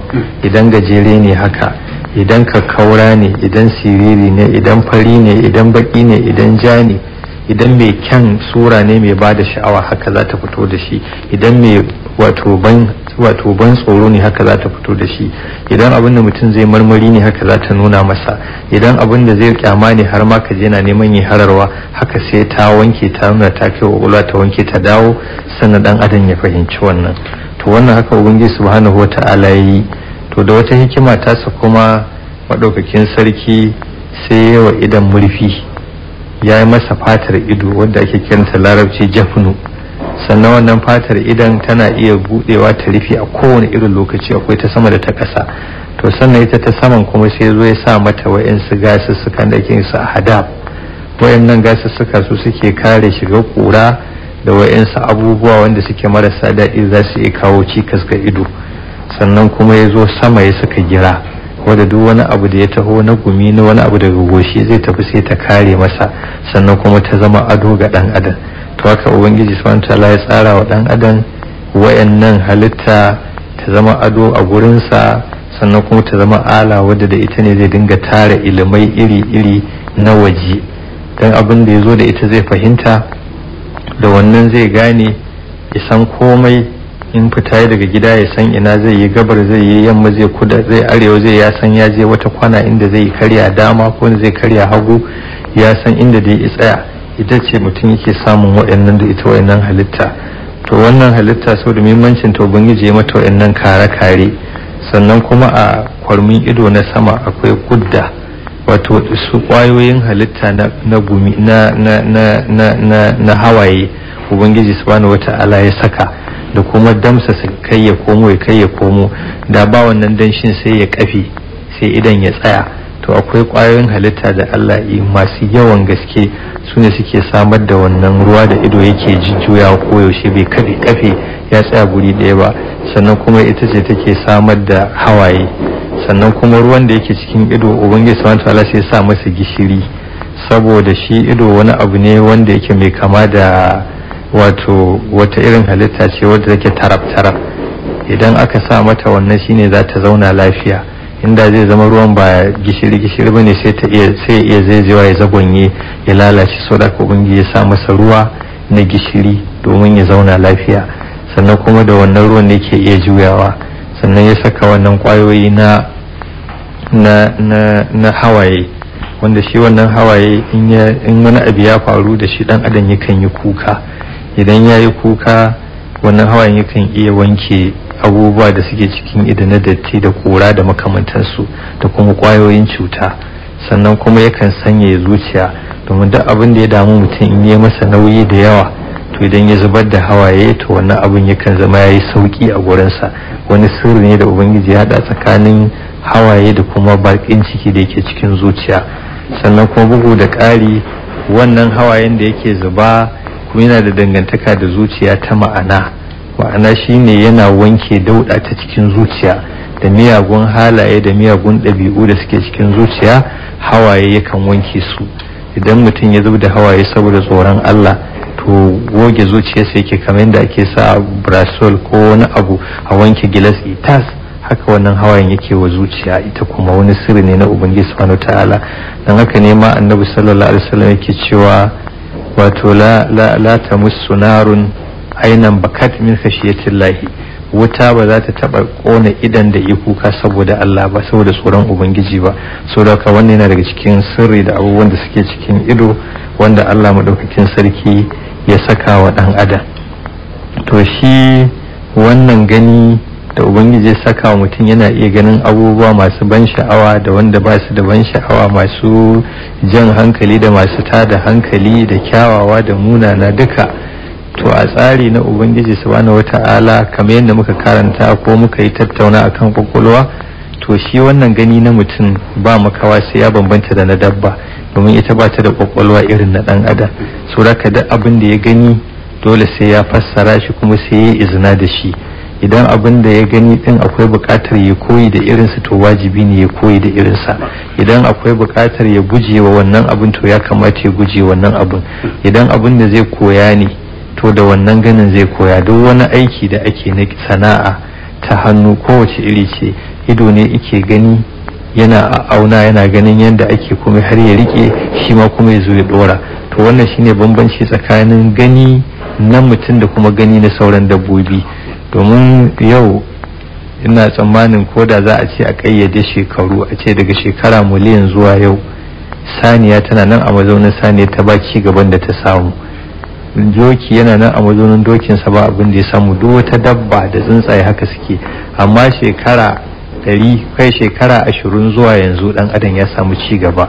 Saboda mai, saboda ganin sa ba irin nau'in can bane. Duk abin da ya gani yakan yi la'akari da shi, yayi izina kuma ya fitar da wani natija da wani sakamako da shi. To wannan yana daga cikin ni'ima wanda ya wajaba dan adam ya lura da ita ya ƙara imani tsakaninsa da ubangiji subhanahu wata'ala. To sai ni'ima ta biyu wacce take mai muhimmancin gaske, wadda kusan muhimmancin ta har ya haura na gani, ita ce ni'ima ta ji. domin shi gani da yawa akan samu mutum ya makance ma yana karamin yaro, amma yakan zama mai karatu zurban gaske wanda karatun sai kan ba duniya mamaki. A cikin irin makafin da suka yi karatu wanda har Allah ya nade kasa ana tuna su da kuma irin zurfin karatunsa, akwai wani makaho da ake kiransa Abul Ala Ilma'arri. Makaho ne amma ya yi karatu da yawa. Akwai irin su Bashar ibn Burd, wani babban mawaki da aka yi a zamanin Bani al-Abbas, wanda shi da kansa yana yi wa kansa kirari yana cewa amitu janinan wa zaka'u min al-ama fajitu ajiba zanni lil ilmi maw'ila.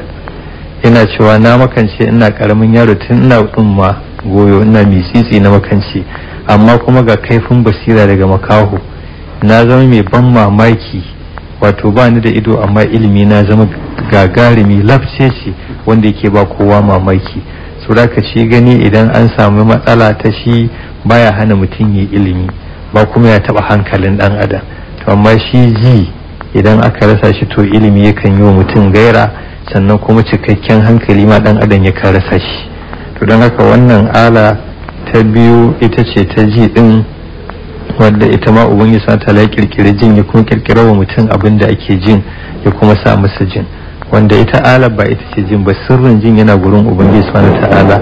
Haka gani ma domin akwai wanda ga idan sanan guru-guru ana gani yana jujjuya amma baya gani saboda Allah ya janye ganin, amma ba abin da ya taba idan. To haka shi ma ji yake. To ji din nan ubangiji subhanahu ta'ala ya sa masa wata ala, wato na'ura wadda ita ce za ta taimaka wa dan adam yayi jin. Ita ma wannan na'ura ubangiji subhanahu wata'ala wato ya saka ta ita ce kunne. Shi ma kunne Allah ya kaddara guda biyu ne, akwai na dama akwai na hagu, kuma ya liƙa su a daidai inda suka dace. To shi wannan kunne ubangiji subhanahu wata'ala ya yi shi ne hawa uku. Akwai kunne na fili, akwai kunne na tsakiya, akwai kunne na can ciki. Kunne na fili shi kuma ubangiji ya sanya na farko shine fatar kunnan. To duk wanda ya tsaya ya kalli fatar kunne, wato ba abin da zai sai sujada, zai ga irin tankwara da aka yi mata, da irin yanda aka fitar da ita tsaye, da wani irin guru da aka yi mata, da wani irin kwari da aka kewaya, da kuma wani kwari da aka sake sakwa, da wani yanka da aka yi masa daga ƙasa, da wani ɗan kululu da aka yi masa, da kuma wata kafa da aka tafi da ita. Wannan shine kunne na fili kenan. Wannan duk tsarin da Allah ya, saboda inda iska za ta taho sauti izo ta tattara shi ta karbe shi, aka yi wata kofa sirr, sannan ya tafi kuma kofar aka zo aka saka mata wa'yansu gasussuka ƙanana wanda suke hana iskar gari shiga. Shi sa mutum yana yawon sa ba zai dinga jin wata iska su tana shiga ba, saboda wannan gashin ya tare. Sannan bayan gashin akwai wani ruwa da ubangiji ya saka mai dan wato danko wannan ruwan, shi kuma Allah ya shi mai tsananin ɗaci sabanin na ido. Shi kuma saboda wannan shi yake tare iska wacce take ta gari da take kadawa kar ta shigar wa mutum kuna ta wahalar da shi, sai dai kawai idan sauti ya zo wanda ake ji zai iya wucewa ta ciki. Sannan wannan ɗaci da ruwan yake da shi shine maganin ƙwarirrika da halittu da za su iya shiga kunne. Idan wani abu ya faɗa cikin kunnen mutum zaga yana gurin saboda ɗacin wannan abin kashe shi zai, in ba a bar shi ba wannan abin ya iya tafiya kunne ya tafi haita kwakwalwa ya nakasta dan adam. saboda haka wani sai sa kariya a gurin, ko wani abu ya shiga to ba zai iya wucewa can ba. in dai mai rai ne za a ji na ta gurin ya gigice saboda ɗacin da wannan Allah ya saka a gurin maganin sa ne, ko menene nan da nan ya mutu sai dai gawarsa ta fito kurin. To wannan shine kunne na waje. Sannan kuma akwai dodo wanda larabci ke kasa diblu, dodon kunne. To duk suna haɗa nan. To sannan sai kuma kunne na tsakiya. Shi kunne na tsakiya shi kuma ya faro da dangantaka da shi dodon kunne. Akwai waɗansu halittu da suke jikin dodon kunne suka tafi ciki. To sannan akwai waɗansu kasusuwa guda uku da Allah ya su kamar ƙawanya, ana kiransu hilaliya. Na ɗaya akwai muɗirika, ƙashi ne mai wani ƙawanya haka koyi. Sannan kuma an yi su kamar warwaro, sai kuma ka za ka sake rataye ɗaya a kusa da ita, ana kiranta sindanu. Sannan kuma aka za ka sake rataye ɗaya a kusa da ita, ana kiranta rikabu. wayannan halittu guda uku ubangiji subhanahu wataala su ya saka a kunne na tsakiya, an yi su kamar roro, ɗaya ya shiga ɗaya, ɗaya shiga ɗaya shiga ɗaya, su kuma su suke zuko iskar da take tahowa ta sauti daga kunne na waje, su ko sai su tattara shi sai su hada, sannan kuma sai su turawa shi kuma kunne na can ciki. Shi kuma kunne na can ciki ubangiji subhanahu wataala ya tsara masa na'ura guda biyu. Ɗaya na'urar ita ce take karɓo sauti daga wannan kasusuwa guda uku, bayan sun tace sun daidaita ta karɓo sautin. Idan ta karɓo sautin to ita ce za ta gane wannan sautin nan na mace ne, sautin nan na namiji ne, sai ta gane shi a gurin ta bambance, sannan kuma sai ta gano maka mai wannan sautin wanda ka sani. In ka san mutum 100 a duniya, idan ɗaya izo yi magana, ita za ta tace, ta riga ta rike shi, sai ta ga maka wannan muryar ta wane ce. Ita kuma za ta yarda cewa wannan abin mai kyau ne, sai in ta ce mai kyau ne ta yanke hukunci, kuma sai ta sake hukunci na gaba ko a neme shi ma, ta kuma tsara yadda za a samu din. Idan wani abun ba shi da kyau, ita za ta gani nan da nan, in ya gani sai kai mata. Wani abun in aka ta kai wa zuciya, yanzu na sai ga yau na bakin mutum ya tsinke, yana haɗe yau saboda sha'awar wannan abun da marmari. Wani abun kuma in ta kai wa zuciya za ta yanke hukunci, nan take za ga mutum ya fara hararwa saboda rashin daɗin abin da ya gani. Wannan su ido shi ke kai wa zuciya sako wanda za ta yanke hukunci na yi ko kwabari, ko yana da kyau ko ba shi da kyau, ko na so ko na ki. Haka shi ma ji zai kai mata abu, in ya kai mata yanzu sai ta yanke hukunci, sai ga mutum yana dariya sai kwanta har ƙasa, sai dinga hawaye. In ya kai mata wani abun sai ta yanke hukunci, sai ga mutum ya faɗi yana ta kuka. In ya kai mata wani abun sai kai abin da baya mutum baya so, sai ta yanke hukunci sai ya so shi. In ya kai mata wani sakon abin da ake so, sai ta yanke ba ta san sa. Yanzu nan abin da mutum yake ya fidda kauna daga gare shi, sai ga ya zo ya dora. To don haka ake samun, wato shine tasirin da kunne yake da shi da kuma gani. Shi yasa a wani hadisi na Qudsi, wannan nawa sai ga mana da ubangiji subhanahu wataala yake cewa bawa na bai kusance ni da abin da na fi so ba sama da abin da na farlanta masa. Bawa na ba zai gushe bai na kusanta ta da yin nafulfuli har sai na so shi. Sai ce idza ahabbtuhu kuntu sam'ahu allazi yasma'u bihi, wa basarahu allazi yabsuru bihi, wa yadahu allati yabtishu biha, wa rijluhu allati yamshi biha, wala in sa'alani la'udiyannahu, wala in ista'aza bi la'uizannahu. Anan ubangiji santa ya zabo yan sana'urori guda hudu, ya ce in ya so mutum sai ya zama jinsa, sai zama ganinsa, sai zama hannunsa, sai zama kafarsa. Wato hikima ce, bai zama harshensa ba, saboda waɗannan guda hudu din su ne manyan ma'aikatan zuciya. Shi ji shi ne zai kai mata jin kuma ta yanke hukuncin na so ko ki. Haka gani shi zai kai mata ganin ta yanke hukuncin ki ko so. Sannan in ta yanke sai kuma ta sa hannu ya aikata, sai kuma ta sa kafa ta aikata. To idan ubangiji ya lamunce maka ganin, duk abin da za a ganin ya zama akwai la'akari, akwai lura, akwai Allah a ciki, to ba makawa sai dai kai mata abin da za ta so ta kuma yanke alheri, ko ba zai taba sharri ba. Kafa ba za ta taba taka ta je gurin sharri ba. Wannan shine sirri da ubangiji subhanahu wataala ya saka wayannan abubuwan wato ga dan adam. Saboda haka muke fatan Allah madaukakin sarki ya hore mana kiyaye wayannan gabobi da Allah ya bamu na amana, ya sami amfani da su a inda Allah subhanahu wataala yake so, kuma sami yaddar Allah da wayannan. Allah ya kare mu daga saba masa da ya masa butulci kan irin wayannan ni'imomi da imani. Ga shi Allah ya kuma da shugaban annabawa cika mukinsa na ƙarshe alaihi salatu wassalam, ya zo da alkur'ani wanda baya canjawa, ya zo mana da tsari na rayuwa wanda za mu arzuta a duniya, mu arzuta a lahira. Ya koya mana dabara ta zaman duniya, nuna mana masoyan mu, ya nuna mana mukiyan mu, ya nuna mana abin da za mu zo mutanen kirki da abin da in mun yi za mu zo mutanen kawai, da kuma hanyar da za mu kauce wa'annan din. To ubangiji subhanahu wata'ala ya tsara mana wa'annan. Saboda haka babu abin da ya kamata ga ɗan adam wanda ya samu kansa a cikin wannan irin gata sai wa Allah subhanahu wa ta'ala godiya. Godiya ta farko shine ya yi ka mutum, bai yi ka dabba ba. Sannan godiya ta biyu, bayan ya yi ka mutum ya kuma yi maka lafiya, ya tsara maka ita wadda akwai ƙwayoyi a jikinka na yaƙi da cututtuka, in cuta ta shiga jikinka akwai mayaka na farko za su yi yaƙi da ita, miliyoyi su mutu gurin yaƙin kai baka sani ba. Sannan idan wa'annan suka gaza akwai wa'ansu sojojin da ya tsara masu ƙarfi fiye da wa'annan za su fito ai ɗauki ba da su suka kasa. Sannan akwai waɗansu sojojin masu artilleries da sauran za su fito a buga da su sai sun kasa sun zube sun kwanta dama, sannan likita zai iya shiga kai kanka za ka san baka da lafiya. To kana da lafiya wadda ita ce kake yin komai, wanda akwai lokacin da Alhajjaji ibn Yusuf as-Saqafi wani babban ma'aikacin Bani Umayya a zamanin farko in zai ci abinci shi baya cin abinci shi kadai, sai ya sa a nemo masa wani talaka ya taho za shi maka ana zafin rana a dawa, sai a nemo masa wani zai ci abinci da rana, sai a kawo masa wani balaraban kawai shi ya dauka ma ko karar kwana ce, sai kiransa suka keɓe a shi ma a kawo abinci sai ce na gayyatar ka cin abincin rana, sai ce masa wanda ya fi ka ya riga gayyata ta, sai ce masa waye, sai ce Allah domin azumi nake, sai ce masa a wannan tsananin zafin rana kake azumi, sai ce ina yi ne saboda ya mun maganin ranar ta fi ta zafi ita ce alkiyama. Sai ce masa da za ka yi haƙuri ka ci abincin yau gobe kuma ka yi azumin, da ina baka shawara. Sai ce to kai kuma na roƙonka abu ɗaya, za ka lamunce min zuwa gobe ba zan mutu ba? Sai ce masa ba ni da wannan ikon. Sai ce to ka banni ne amfani da damar da nake da ita a yanzu, kar ka ɗora ni akan da ba ni da tabbas.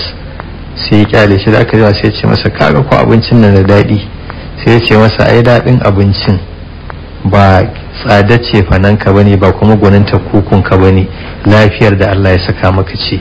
Duk wanda ya ci abinci ya ji daɗi ba tsada ce fanansa bace ba iya gwanintar mai abinci bace, lafiyar da Allah ya bashi ce, saboda ka sai ya gode wa Allah ya kuma tsarkake hanyar neman abincinsa. Kar yadda Allah ya bashi lafiya ije ya nemi abinci ta hanyar da Allah baya so ya kuma ci yayin Allah butulci a wannan. Sannan lafiyar da Allah ya ba mutum ta jiki ya ji ba inda yake mai ciwo ba inda darasa ibodarsa, lafiyayyar fata, bai kamata ba ya mace a ce ta dosa karuwanci ya zama shine sana'arta. In ya so sai kuturta ta rufe ta gaba daya, duk wanda ya ganta sai ya tsartar da yau bai mata haka ba. To bai kamata ta yi wa wanda yi mata wannan ni'imar fito na fito ba ta yi masa butulci. Da namiji bai kamata yi zina ba, wanda Allah ya bashi karfi ya bashi mazakuta domin a haifi ɗa na halak, dan adam ya ci gaba wane gaji wani, to bai kamata ya amfani da wannan damar wajen sabawa Allah subhanahu wataala ba.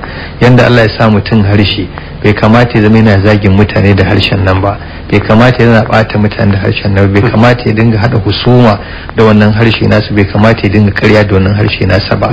Haka kuma ji, bai kamata dan adam ya saurari batsa ko miyagun maganganu marasa kyau da shi ba, ya kamata ya saurari abin da Allah yake so. Haka hannunsa ya kamata ya sana'a da shi, ya abubuwan da Allah yake so, ya kauce wa taba abin da Allah baya so, ya kauce wa daukan abin da Allah baya so, ya kauce wa dukan abin da Allah baya so. Haka kafa kar ya taka ya je sata, kar ya taka ya tafi gidan giya, kar ya taka ya tafi gidan mata, kar ya taka ya tafi fashi, kar ya taka ya tafi in sau, domin ni'ima ce Allah ya masa.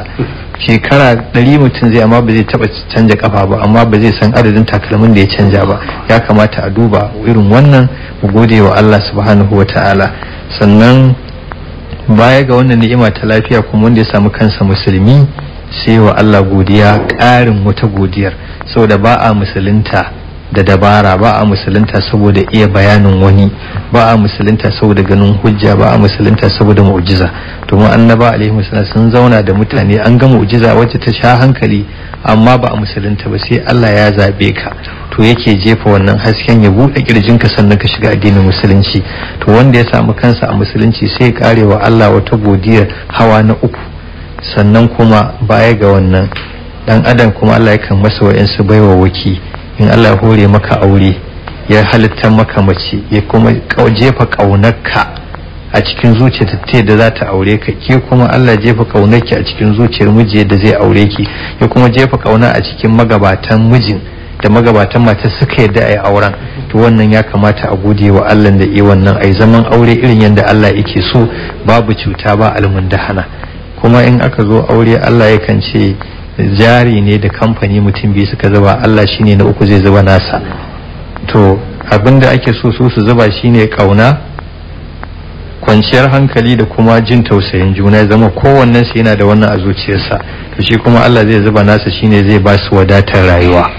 shi yasa ke ce in yakunu fuqara ayyughnihimullahu min fadli, amma sai ce zai zama na uku mutukar ɗaya bai ha'inci ɗaya ba, amma da ɗaya almundahana ɗayan bai san an yi ba, ko mace ta ha'inci miji ta hanyar mutuncinta ta saurari wani ɗa namiji, ko ce wani abu bai sani ba, ko ta ɗauki dukiyarsa bai sani, ko shi ije wani abin da ya tauye mata haƙƙi ba ta sani ba, to Allah ba zai zuba nasa jarin ba, zai bar su ƙarshe mafi yawan talaucin da yake da mutane yau kusan sirrinsa a wajen cin amana auratayya ce, domin Allah ba zai zuba nasa jarin da saka wadata cikin mutane ba. So da sai mutum yi wa Allah godiya da ya bashi wannan, sannan kuma idan har Allah ya bashi zuri'a shi ma wata godiya ce da ya kamata yi wa Allah, domin wani ya bashi bakarara bai haihu ba, kuma wanda bai haihu ba shi ma sai wa Allah godiya, domin ubangiji baya zobiya a aikinsa, in bai baka ba a nan to a lahira kuma ba zai baka ka zauna cikin tashin hankali ba da matsuwa, saboda nan duniya ka zauna cikin damuwa. Haka kuma idan Allah ya hore wa mutum sana'a, ya kamata ya gaskiya a cikin sana'arsa, kuma ya girmama duk wanda ya zo kan sana'ar nan tasa, ya amana a cikin ta, kuma ya cika alkawari, domin yanda yake iya tafi da amanan nan Allah ne ya bashi basira yake iya rikewa. Yana cewa idan ya rike wannan abin ya janye kwarewar taka, direba ne, mota kake tukawa, babur kake tukawa, tela kake yi, bakanike kake, kira kake, duk wannan gwaninta ta sana'ar shi ya baka ita ya ajiye maka, in ya so ya janye ta a ranar sai ka zama balidin da ba za ka iya wannan ba, to kar ka saba masa, kar ka cuci bayansa da wannan sana'a taka. Haka idan Allah ya ba mutum dukiya bai ba shi tasa ta shi kadai ba, kuma aka tambaye shi ya faɗi yanda aka yi tara dukiyarsa ba zai iya ba, sai dai ga kawai ya zama mai dukiyar ta hanyar da ubangiji ya so yake arzuta shi. Ya kamata shi ma ya fitar da haƙƙin Allah a dukiyar nan, ya fitar da haƙƙinsa na kansa, ya bawa kansa abin da bukata kansa yake da bukata, kai zalunci kansa a cikin dukiyar, ya bawa iyalinsa haƙƙinsu, ya ba ƴan uwansa na jini haƙƙinsu, ya bawa sauran musulmi haƙƙinsu, wanda da yake da haƙƙi ya bashi, ya fitar da haƙƙoƙin ubangiji subhanahu wataala. Hanyoyin neman ya zama na ya bi su tsarkakakku, kuma kare da ya gurɓata rayuwar al'umma da wannan hanya tasa. Haka kuma wanda duk Allah ya bashi wata ɗaukaka da wani muƙami, shugaban ƙasa ne shi, gwamna ne shi, minista ne shi, kwamishina ne shi, shugaban kamar hukuma ne shi, kansila ne shi, darakta ne shi, duk wani muƙami da Allah ya ba mutum ko mun kankantarsa nauyi ne, ubangiji subhanahu wata'ala wato baiwa masa. Idan ka samu mukami irin sai ka tara al'ummar da kake shugabanta, ba dole bane a ce kafi kowa a cikin su hankali, ba dole ne a ce kafi kowa wayo ba, ba dole ne a ce kafi kowa ilimi ba, ba dole ne a ce kafi kowa hangen nesa ba, dole ne a ce kafi kowa lafiya da karfi ba. Shine yake ara maka wani iko nasa, ya maka ni'ima da shi wanda zaka faɗa a ji, ka ce ayi ka hana kuma ta hannu, ya baka wannan damar. Saboda haka babu abin da yake gaba da wanda duk Allah ya hore wa wannan, illa ijajirce iba Allah a cikin wannan, ya rike amana akan wannan, bayan Allah da suke karkashin sa ya tabbatar ya kare rawukansu, ya tabbatar ya kare mutuncinsu, ya tabbatar ya kare dukiyoyinsu, ya tabbatar ya kare musu dukkan wani abu mai ma'ana. Kuma a lokacin da Allah ya hore irin wannan, ba a buƙatar yawan sallah a gurinsa ko yawan karatu, tsaye da adalcin nan da tsare dukiyar jama'a da dukkan haƙoƙinsu shi ake nema. Shi yasa in yi na minti 5 ubangiji subhanahu ta'ala yakan ba shi ladan sama da ibada da za a shekara 60 ana yi, domin a samu a tsaya akan waɗannan abubuwa. To saboda haka ba abin da ya kamace mu al'ummar musulmi illa mu yi wa Allah subhanahu wata'ala godiya akan wannan abu da imana. Abu na farko da zamu yi na hanyar godiya shine mu bauta masa, bautar da babu wani sofa ne a ciki. Duk abin da zamu yi na ibada musamman zatin Allah muka nufa, suraka ita kuma ibada ba ta yiwuwa sai an hada abu uku. Na daidai imani, mu zama mun yadda akwai Allah kuma mun yadda shi ya cancanci bauta. Na biyu kuma sai an yi ikhlasi, an yi ibadan nan saboda Allah ba da wata manufa ba. Na uku kuma sai an yi mutaba'a, mutum ya yi yanda Allah yake so a yi, tunda ya aiko annaba alaihi salam sun tsara mana yanda Allah yake so. To godiyar mu ga Allah shine mu bauta masa da imani da ikhlasi da kuma sani, ba bauta cikin jahilci ba. Sannan daga cikin godiya da zamu yi wa Allah subhanahu wata'ala, ya zauna babu abin da muke so fiye da Allah, ko ba za mu so wani ba sai saboda Allah subhanahu wata'ala. Dan uwa ne, aboki ne, wane ne, zamana duk abin da za mu dora na yan uwantaka to mu dora shi akan soyayyar Allah subhanahu wata'ala. Ko yadda da abu ba face sai Allah ya yarda da wannan abun, ba za mu yi fushi da wani abu ba face sai Allah subhanahu wata'ala yana fushi da wannan abun. Sannan duk abin da Allah maɗaukakin sarki ya shata ya ce da mu wannan abun ba na son sa ko bashi, ƙarya sai mu batta, sata sai mu batta, fashi sai mu bashi, zina sai mu batta, luwaɗi sai mu batta, bashi, ƙarya sai mu batta, cin amana sai mu batta, karya alkawari sai mu bashi, saboda duk abin ya saba wa Allah. To ko wani mahaluki ne ya ɗauki wata 'yar gata da kake bukata ya aura maka, ya gina maka wani gida mulmulalle, ya kawo miliyan kamar 100 ya baka, ya ce gashi ka je ka sha duniyar ka, wannan in ya ce baya son abu ba buƙatar ka je kai hasiya kai ka gaban 'yan sanda. Dan adam Allah ce masa baya son abu har ya je yayi Allah ya kama shi saka shi a wuta, dan adam ya ji kunya idan har ya kai ga sai an masa haka. To godiya mu ga Allah shine duk abin da ya ce mu bari sai mu bari, duk abin da ya ce mu tsaya gurgurdan ikon mu, kuma ya ce bai kallafa wa rai ba sai abin da za ta iya, saboda wata falalarsa, kuma abin da muka yin saboda shi kuma mu zai sake karawa. In ka gode masa kara maka zai, shi baya bukatar komai. Duk abin nan da Allah ya mana a ƙarshe na so in sani mu sani cewa bai mana dan yana jin tsoron za mu iya cutarsa ba, ko bai mana dan yana da bukatar a gaba za mu iya amfanin sa ba. Saboda ka tsananin baiwa ce kawai da falala imana. Saboda ka Allah madaukakin sarki mun gode maka akan wannan abin da yake, muna fatan ka cusa mana, ka kimsa mana yadda za mu bi ka, ko mu gode maka mai aiki na gari wanda za ka yarda da shi. أقول قولي هذا وأستغفر الله لي ولكم ولجميع المسلمين. السلام عليكم ورحمة الله تعالى وبركاته. مع السلامة. السلام عليكم ورحمة الله تعالى وبركاته. بسم الله الرحمن الرحيم. الحمد لله رب العالمين، والصلاة والسلام على أشرف المرسلين سيدنا ونبينا محمد وعلى آله وأصحابه ومن تبعهم بإحسان إلى يوم الدين وبعد. abinda ya kamata da dan yi la'akari da shi bayan waɗannan abubuwa da muka tattauna shine, na farko duk wani mutum ya kamata ya la'akari da mataki na farko na samar da shi, cewa Allah maɗaukakin sarki ya yi wa ɗan adam ni'ima ta samar da shi bayan ba shi da, kuma hanyar samar da shi ɗin ma akwai tankaɗe da reraya kan tankaɗe da reraya. Mataki na farko shine akwai kwayar halitta wacce za ta iya zama mutum iri na irin ka irin ki, akwai kamar kusan miliyan 1000 a lokacin. Ubangiji dai ya kashe sauran ba tare da sun musa laifi ba, sannan ya zaɓi guda ɗaya wadda ta zama ni, ta zama kai, ta zama ke, ba tare da kowanne mai yi masa wani abu da ya ji daɗi ya zaɓe ta ba, ko ba tare da iyayenmu ko kakanninmu sun masa wani abu da ya ji daɗi ba. Tsantsar falala da ni'ima da ihsani kawai ita ce ta sa yi wannan. Sannan wayanda ya zaɓa ɗin a cikin wannan in sun wuce sun shiga gurin da ake kiransa ƙararun makin, wuri amintacce, to a lokacin mala'ika zai ɗauki wannan kwaya ya tafi da ita ya je sujada a al'arshi, ce da ubangiji subhanahu ta'ala akhliq ya ahsanal khaliqin. sannan ya tambaye ubangiji subhanahu ta'ala halittarsa za a yi ko bari, sai ubangiji ya yanke. Idan bari za a yi sai ce bari, sai a da shi ma ya fama mace ta ga jini ya fita ma ta dauka al'ada ce, an sake wani tankadan a nan gurin.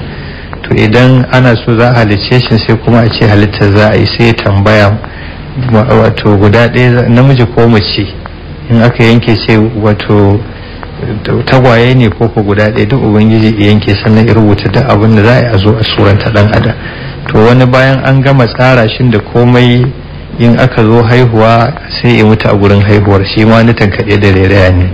Sannan wani kuma sai bayan an haife shi ko a ranar ko a makon ko a watan sai ya rasu, wani kuma a cikin shekarar sai ya rasu, wani kuma yana karami ya fara datawa ya rasu. To ubangiji na ta dai tankaɗa da rairaya. Saboda haka wa'anda suke kawo matsayin balaga, wato sun wuce tankaɗe da rairaya, hawa, to babu abin da ya wajaba ga baligi mukallafi irin ya la'akari da abin da ubangiji subhanahu wata'ala ya masa na wannan zaɓe. Sannan kuma ya la'akari da jikinsa, halittu ne iri daban-daban, tun daga wannan halaya ɗin ƙwayoyin halitta wadda a cikin minti ɗaya ma, a cikin sakan ɗaya mutum yana ƙona sama da miliyan 100 da wani abu a cikin jininsa da sauransu, wanda a minti ɗaya mutum yana ƙona halitta ta kai miliyan 7,000 da ɗaruruwa a cikinsa, ubangiji yana canja waɗansu, yana ta tarmimin jiki, yana murmure shi, yana gyara shi. Kowace ya tsara mata irin aikin da za ta yi. Alar take taimaka maka wajen shagar iska ya tsara ta, kuma ya shirya iskar da kake sha. A cikin kogi kake, teku kake ta iska kana ta shaga, ya shirya maka halittu hawa wanda za su tace. Sai mutum shekara 80 yana shakar iska amma ba za a ga tarin ƙura ta daskare a cikin huhunsa ba, wanda da babu wannan akalla mutum iskar da yake shaka yi shekara 80 a samu kamar kilogram 15 na iska, wanda zai samu kamar kusan kwanan shan ruwa guda 15 wannan. to ma haga ba a samu, ya kare. Sannan ya tsara wa mutum ruwa wanda zai sha, ayi ruwan sama ya fito ya zubo, dan adam ya ji sanyi, tsiro ya fito, ruwan ya zo ya ɗiba a sha, ai komai. Wanda yake cewa da ya so ruwan sama in za a yi sai a yi ruwan acid, wanda in yi na minti 5 duk abin da yake duniya ragargajewa zai ya lalace. Amma kuma ruwa yake wanda yake na daɗi ake sha, a yi ban ruwa, a yi komai da shi. Sannan ubangiji subhanahu wata'ala ya tsara abinci iri ga dan adam, wanda idan ka je kai shuka a gona, abin da ka ɗiba a tafin hannu kawai kan tafi da shi ka je ka shuka, idan ya tashi fito maka da shi sai ka nemi mutane wanda za su taimaka maka. In ka shuka buhu 100 ko ka shuka buhu 1 na shinkafa, to akalla ya baka buhu 100. ko wannan buhu 100 da ya baka dan ya gajarta maka aiki ne, akalla buhu 300 ya baka. Sauran buhu 200 ya ɓoye su a ciki, sai lokacin da baka da wata wahala sannan ya fito da shi. Domin ka ɗebi shinkafa ka ɗauki kwano guda ka wanke ka zuba a tukunya an dafa, to in ta hau ta hankuro to ta fi ƙarfin kwano 2, sai dai ta kai kwano 3. saboda ka kaga ka shuka kwano 1, akalla a ce ya baka kwano 3, ɗaya ya ƙara maka a fili kana gani, kuma guda 2 ya ɓoye maka, sai lokacin zaka ce saka albarka abin ya fito. To shi yasa yake kansa kirari a gurare da dama, sai ce tabarakallahu ahsanul khaliqina, tabarakallazi bi yadihil mulk. Saboda yawa dan adam bai san me akai ba saboda jahilci, to sai yakan yi wa kansa jinjina da kansa, nuna masa fa nayi maka wani abu. To wannan yana cikin abubuwan da Allah subhanahu wataala ya wa dan adam. Sannan abincin yayi shi iri daban-daban da dan adam sabani na sauran halittu. Wata halittar ita kawai nama kawai take ci, wata halittar kawai dusa da ciyawa take ci, amma dan adam ya ci ganye, ya ci danye ganyen, ya ci wanda aka dafa, ya ci nama, ya ci tsaba, ya ci mabunkusa kasa irin su doya da makamantansu. Akwai wanda za a dafa, akwai wanda za a soya, akwai wanda za a gasa, akwai wanda za a kame. Sannan ya sa masa yaji da kayan kanshi wanda zai zuba a cikin abincinsa. Sannan ya ware masa abin da za a sa masa sukari, ya ware masa wanda za a saka masa gishiri, kuma ya ba wa harshensa ɗanɗano wanda yake ba a sa wa harshe, ruwan harshe ba a sa masa kowane irin ɗanɗano ba, ka bar shi salam, saboda duk abin da ya shiga ya fassara maka. Idan ka kai wani abin a baki ba a sa gishiri, aka sa gishiri sai ga maka bai dace ba, in sukari aka sa sai sa maka bai dace ba, duk zai fitar maka da wayannan. Sannan an yi abincin iri daban-daban daidai da kwabin jikin halittar dan adam akwai kwaɗi daban-daban da Allah ya zuba a jikinsa aka auna shi. To kowanne yana da buƙatar abinci, don haka Allah madaukin sarki ya abincin iri daban-daban, akwai su protein, akwai su taci, akwai iron da ma'adini iri-iri daidai da yana dan adam yake, wanda idan babu shi wanda sai ga mutum yana surutai a tsammaci zama tabin hankali ya taba shi, amma karancin abinci ne da irin buƙatun jikinsa da babu. To ubangiji ya zuba masa abinci iri-iri wanda ya dace da buƙatun jikinsa, kuma ya ba shi hanyoyi na tsara abincin, ya kuma hore masa wuta yadda zai amfani da ita. Haka kuma ita wuta ya hore wa dan adam, ita yake mu'amala, ya zuba ta ga ta nan burjik, ko ina ka duba daji ne na wuta. In ka dubi daji iya makurar ganin ka itatuwa ne, amma wuta ce a ciki, ya ɓoye ta a ciki, dan in ya batta kamar da yake barin ruwa a cikin kogi, duniya ba za ta zaune ba. Sannan ya shirya oxygen na duniya da irin awon da in ka kyasa a shana za ta kama. Da zai ƙara wannan digiri din oxygen da kwaya 5 da kan mutum ɗaya ya kyasa a shana, misalin birnin Kano gaba ɗaya za ta gobara ta kone. Idan kuma ya rage shi da digiri 5, in mutum zai shekara 100 yana kyasu wuta ba za ta kama ba. Ubangiji ya auna haka, ya sa wa dan adam, ya sa ita wutar duniya ta zama rahama ce ba irin ta lahira ba, dan adam ya amfani da ita. To ya hore masa wannan. Sannan kuma ubangiji subhanahu wata'ala in ya samar da abincin nan, bayan adam ya ci, ya samar da wa'yansu na'urori na narka abincin tun daga baki, sinadarin da ya zuba a baki da wanda ya saka a makogoro da uwar hanji da irin aikin ta za ta karba abin ta rike, mutum ba zai amayar da shi ba, da wacce za ta daidaita shi, da wacce za ta zo ta nika shi, da wacce za kuma ta fitar da shi inda wanda ba a bukata, da kuma wacce za ta tura shi inda ake da bukata din, kuma ta zama ba ta iya wato cin kanta da kanta. Sannan kuma ya tsara hanta ita kanta akalla malamai sun ce tana da aiki ya kai 50, sai ta ware abubuwa, idan guba ta shiga sai ta ware a cikin abincin, ba za ta bari ya bi jikin mutum ba, idan sukari ya yawa sai ta tace shi ta turo iya gwargwadon da jiki yake da bukata. Tana da aiki daban-daban ita dai, koda kuma ta zo ta yi nata aikin, saifa ta yi nata aikin, matsarawa ma ta yi nata aikin, sannan abinci daga al'arshi kuma ya yanke hukunci na abincin da ka ci, ga rabon kashinka, ga rabon jininka, ga rabon tsokarka, ga rabon komai gaba daya, ya ba mala'ikun al'arshi, su kuma su ba mala'ikun sama, su kuma mala'ikun sama su ba mala'ikun ka wanda suke tare da kai. Wannan abin da yanke na arzikin abincin da zaka ci, shi jikinka zai tsotsa, wanda bai yanke ba shi zaka tsoguna kai bawalin sa, ruwa ne zaka yi bawalin sa, in abinci ne kai bayan garin sa. Duk ubangiji ya tsara wa'annan na'urorin suna ta aiki. Sannan ubangiji subhanahu ta'ala ya zo ya samar da wata gaba, ita ce zuciya, take harba jini a jikin mutum tun daga kusan kwana 5 da samun cikinsa ko 6 take wannan aikin, ba za ta daina ba sai an fasa kukansa. Ya zo ya zuba masa kwakwalwa wacce take da tunani da hankali da hangen nesa mai ma'ana, wacce take tattara masa ilimai iri-iri. Sannan duk wata kwaya halitta ta jikinsa ya bari tana mutuwa, ana sake sabuwa, amma ta kwakwalwa ya batta, domin inda za ta cire abin da ta sani, in wannan ta mutu shikenan mutu ya zama jahili. In ya fita daga gida, idan kwayar halittar kwakwalwarsa ta san gida ta mutu, tun an saka sabuwa ba ta san gidan ba, ya tafi kenan ba zai iya koma gidansa ba. Haka wacce ta san matarsa yazo ba zai iya gane matarsa ba. Duk wani abu da aka yi sai Allah ya sa wannan ba abin da yake taba ta, sai dai in wata larura dan Allah ya mai da mutum ya zama darasi, to sai ya sa wani abu ya same ta. To haka ubangiji ya yi wa dan adam, ya masa zubin jiki mai kyau, ya masa wannan tsare-tsare, ya bashi wannan hankali, ya kuma masa komai rankab. Sannan kuma ya aiko masa da annaba alaihi salatu wassalam, suka zo da littattafai wanda za su koya mutum. Mu gashi Allah ya kuma da shugaban annabawa, cikamakinsa na ƙarshe alaihi salatu wassalam, ya zo da alkur'ani wanda baya canjawa, ya zo mana da tsari na rayuwa wanda za mu arzuta a duniya, mu arzuta a lahira, ya koya mana dabara ta zaman duniya, nuna mana masoyanmu, ya nuna mana mukiyanmu, ya nuna mana abin da za mu zo mutanen kirki da abin da in mun yi za mu zo mutanen kawai, da kuma hanyar da za mu kauce wa'annan din. To ubangiji subhanahu wata'ala ya tsara mana wa'annan. Saboda haka babu abin da ya kamata ga ɗan adam wanda ya samu kansa a cikin wannan irin gata sai wa Allah subhanahu wa ta'ala godiya ta farko shine yayi ka mutum, bai yi ka dabba ba. Sannan godiya ta biyu, bayan yayi ka mutum ya kuma yi maka lafiya, ya tsara maka ita wadda akwai kwayoyi a jikinka na yaƙi da cututtuka. In cuta ta shiga jikinka akwai mayaka na farko za su yi yaƙi da ita, miliyoyi su mutu wurin yaƙin, kai baka sani ba. Sannan idan wa'annan suka gaza, akwai wa'ansu sojojin da ya tsara masu ƙarfi fiye da wa'annan za su fito ai ɗauki ba da su suka kasa.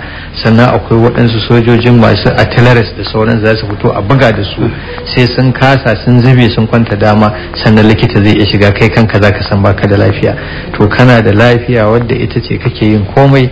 Wanda akwai lokacin da Alhajjaji ibn Yusuf as-Saqafi, wani babban ma'aikacin Bani Umayya a zamanin farko, in zai ci abinci shi baya cin abinci shi kadai, sai ya sa a nemo masa wani talaka, ya taho za shi maka ana zafin rana a dawa, sai a nemo masa zai ci abinci da rana, sai a kawo masa wani balaraban kawai, shi ya dauka ma ko karar kwana ce, sai kiransa suka kebe a shi ma a kawo abinci, sai ce na gayyatar ka cin abincin rana, sai ce masa wanda ya fi ka ya riga gayyata ta, sai ce masa waye, sai ce Allah, domin azumi nake. Sai ce masa a wannan tsananin zafin ranar kake azumi? Sai ce ina yi ne saboda ya mun maganin ranar tafi ta zafi, ita ce alkiyama. Sai ce masa da za ka yi hakuri ka ci abincin yau gobe kuma ka yi azumin, da ina baka shawara. Sai ce to kai kuma na roƙonka abu daya, za ka lamunce min zuwa gobe ba zan mutu ba? Sai ce masa ba ni da wannan ikon. Sai ce to ka banni ne amfani da damar da nake da ita a yanzu, kar ka dora ni akan da bani da tabbas. Sai ya kyale shi, da aka jiwa sai ya ce masa kaga ko abincin nan da daɗi? Sai ya ce masa ai daɗin abincin ba tsada ce fananka bane, ba kuma gwaninta kukunka bane, lafiyar da Allah ya saka maka ce. Duk wanda ya ci abinci ji daɗi, ba tsada ce fanansa bace, ba iya gwanintar mai abinci bace, lafiyar da Allah ya bashi ce. Saboda ka sai ya gode wa Allah, ya kuma tsarkake hanyar neman abincinsa. Kar yadda Allah ya bashi lafiya ije ya nemi abinci ta hanyar da Allah baya so, ya kuma ci yayi wa Allah butulci a wannan. Sannan lafiyar da Allah ya ba mutum ta jiki, ya ji ba inda yake mai ciwo, ba inda darasa ibodarsa, da fiyayyar fata. Bai kamata ba ya mace a ce ta dosa karuwanci ya zama shine sana'arta. In ya so sai kuturta ta rufe ta gaba daya, duk wanda ya ganta sai ya tsartar da yau, bai mata haka ba. To bai kamata ta yi wa wanda yi mata wannan ni'imar fito na fito ba, ta yi masa butulci. Da namiji bai kamata yi zina ba, wanda Allah ya bashi karfi ya bashi mazakuta domin a haifi ɗa na halak, dan adam ya ci gaba, wane gaji wani. To bai kamata ya amfani da wannan damar wajen sabawa Allah subhanahu wataala ba. Yanda Allah ya sa mutum harshe, bai kamata ya zama yana zagin mutane da harshen nan ba, bai kamata yana bata mutane da harshen nan, bai kamata ya dinga hada husuma da wannan harshe nasa, bai kamata ya dinga karya da wannan harshe nasa ba. Haka kuma ji, bai kamata dan adam ya saurari batsa ko miyagun maganganu marasa kyau da shi ba, ya kamata ya saurari abin da Allah yake so. Haka hannunsa ya kamata ya sana'a da shi, ya au wanda Allah yake so, ya kauce wa taba abin da Allah baya so, ya kauce wa daukan abin da Allah baya so, ya kauce wa dukan abin da Allah baya so. Haka kafa kar ya taka ya je sata, kar ya taka ya tafi gidan giya, kar ya taka ya tafi gidan mata, kar ya taka ya tafi fashi, kar ya taka ya tafi wa'in sau, domin ni'ima ce Allah ya masa. Shekara 100 mutum zai, amma ba zai taba canja kafa ba, amma ba zai san adadin takalmin da ya canja ba. Ya kamata a duba irin wannan, mu gode wa Allah subhanahu wataala. Sannan baya ga wannan ni'ima ta lafiya, kuma wanda ya samu kansa musulmi, sai wa Allah godiya, ƙarin wata godiyar. Saboda ba a musulunta da dabara, ba a musulunta saboda iya bayanin wani, ba a musulunta saboda ganin hujja, ba a musulunta saboda mu'jiza. Domin annaba alaihi wasallam sun zauna da mutane, an ga mu'jiza wacce ta sha hankali, amma ba a musulunta ba. Sai Allah ya zabe ka, to yake jefa wannan hasken ya buɗe kirjinka, sannan ka shiga addinin musulunci. To wanda ya samu kansa a musulunci sai ya karewa Allah wata godiyar hawa na uku. Sannan kuma baya ga wannan